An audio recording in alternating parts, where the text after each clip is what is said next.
Hey everyone, welcome back to our channel. If you're new here, please subscribe. I'd really love that. If you're returning, how you doing? What we're going to be talking about right now is something that we haven't talked about in years, and that's about UBI, Universal Basic Income.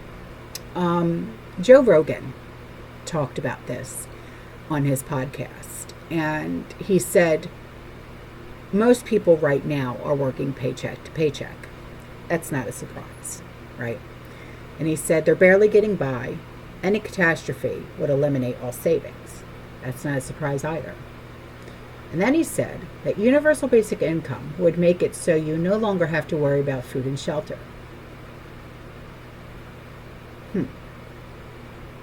Take a listen. And so there's a lot of people that feel completely disenfranchised by the system that's currently in place now that I think is going to be upended by AI. So there is an opportunity for them to do something completely different. And the positive aspect of universal basic income is that, first of all, I think we could both agree that if an enormous amount of jobs just go away, that probably is the only way to sustain society. You can't just have people go poor and go hungry when we have unfathomable wealth that's being created by these same systems, right? So universal basic income, on one hand, has a lot of hope because there is this potential that you now no longer. So we're locked into this situation where you think that you're working and you have to work because you have to take care of food and you have to take care of shelter. And that this is what most people are doing with most people in this country right now are working check to check. They're living paycheck to paycheck and they're essentially getting by. And any catastrophe, medical or otherwise, will eliminate all savings instantaneously, and they're doomed. And so what they're doing is just working, giving most of their life just to sustain whatever state they're in currently. And that's very frustrating for people because they don't think they ever get ahead, and they don't think they have any potential to get ahead. So if something comes along that takes care of that aspect of life, so if universal basic income can provide you with food and shelter, now you no longer have to think about food, you no longer have to think about shelter. Now you have to find meaning. So what I'm going to do now is I'm going to give you some basics about UBI, and then I'm going to give you my take on UBI. So here are the basics. UBI has been a topic of discussion in various contexts, including economic policy, social welfare reforms, with recent pilot programs and proposals highlighting its potential impact.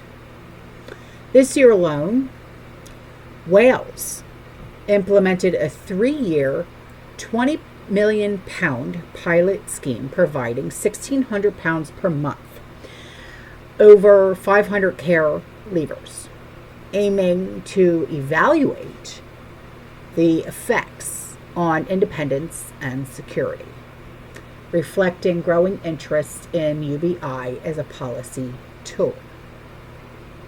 The concept of UBI has been debated in terms of its feasibility and funding, with some arguing it could be financed through tax reforms, while others raise concerns about its cost and potential to undermine work incentives.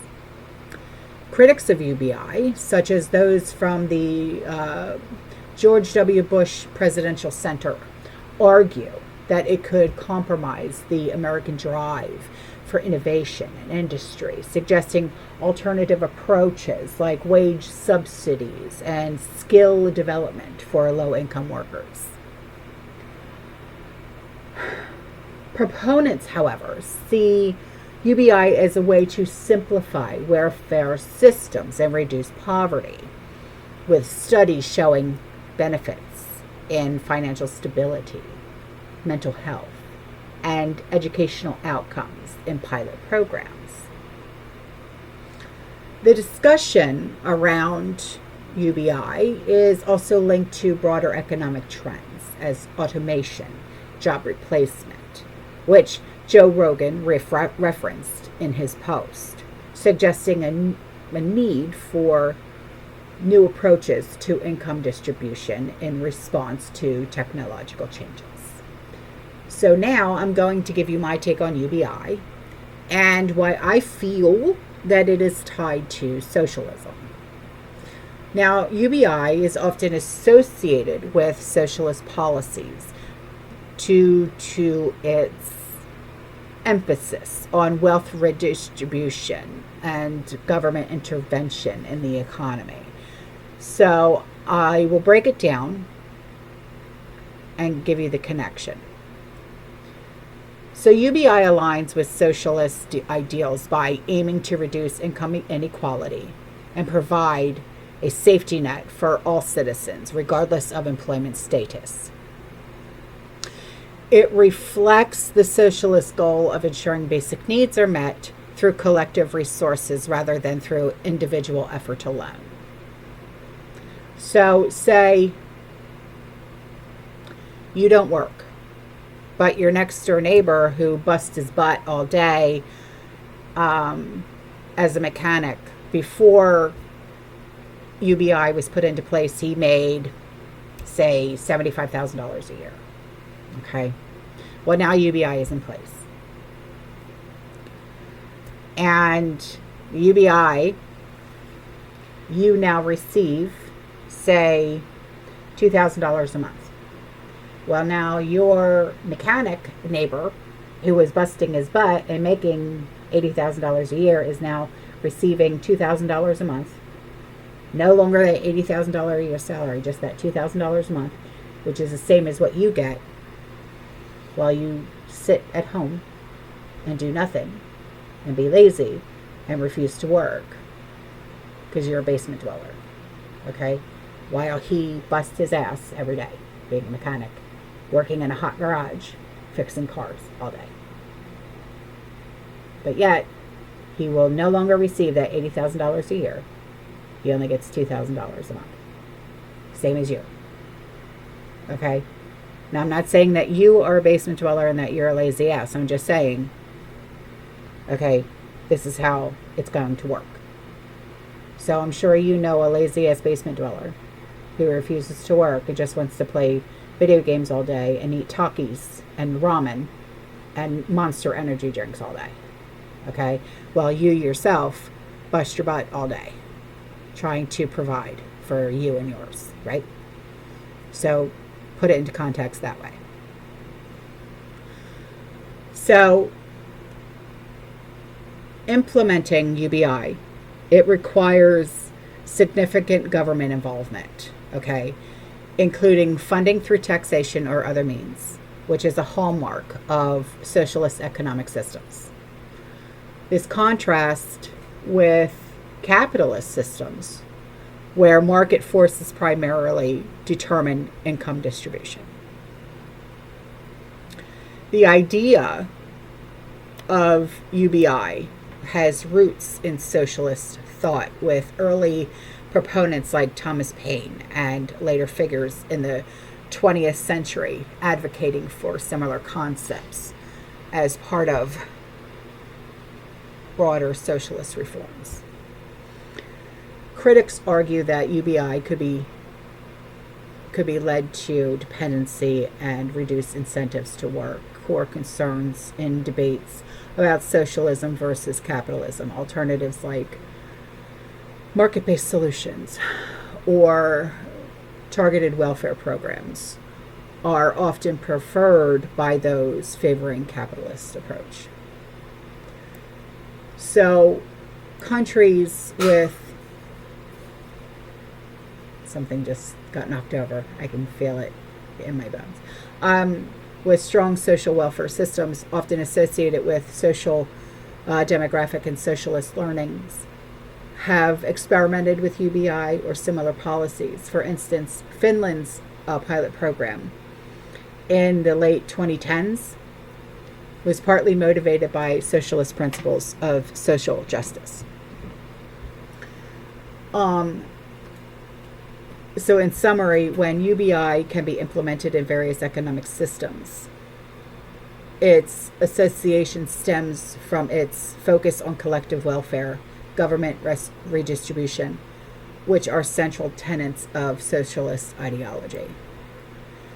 But you also had to take into consideration, like I said, regardless of who you are, where you are, your education, what skills you have, you are now going to be making the same amount of money than the basement dweller that lives next door. Okay? So that's what UBI is. All right? You could have your PhD in education, and you will be making the same amount of money than someone without a PhD. So this is socialism at its greatest. That's what this is. And everybody will get a check on time every single month.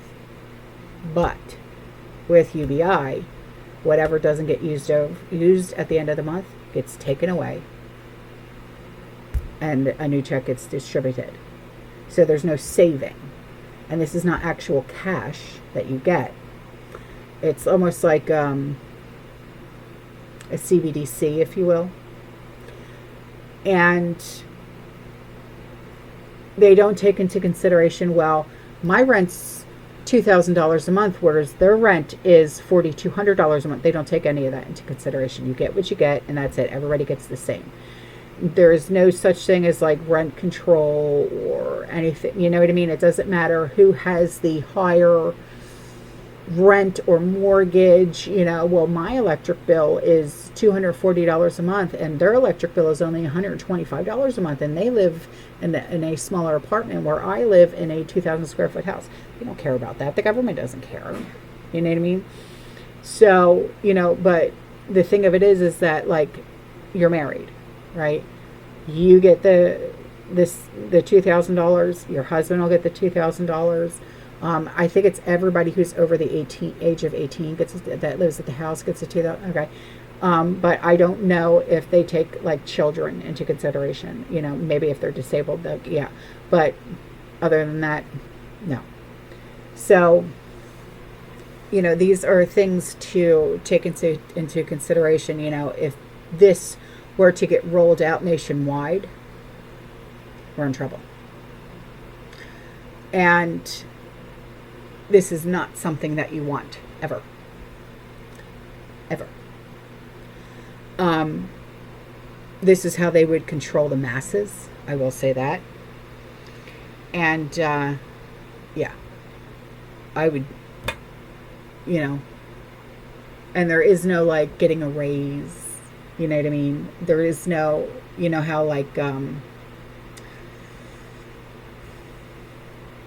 what's the term I'm looking for? Like, okay, you know how, like, there's no balance, like, you know, like with inflation, everything keeps going up and up and up, but our wages are staying the same, okay? Like stagflation and everything, you know, and like our wages are, you know, nobody gets a raise. Well, the prices keep going up, we're going to stay the same, you know what I mean? So you're not going to ever get a raise. You're not ever going to get this. You're not ever going to get that, you know, and everybody will be on, you know, whatever the health care is and stuff like that. So you don't want it. Trust me when I tell you, you don't want it.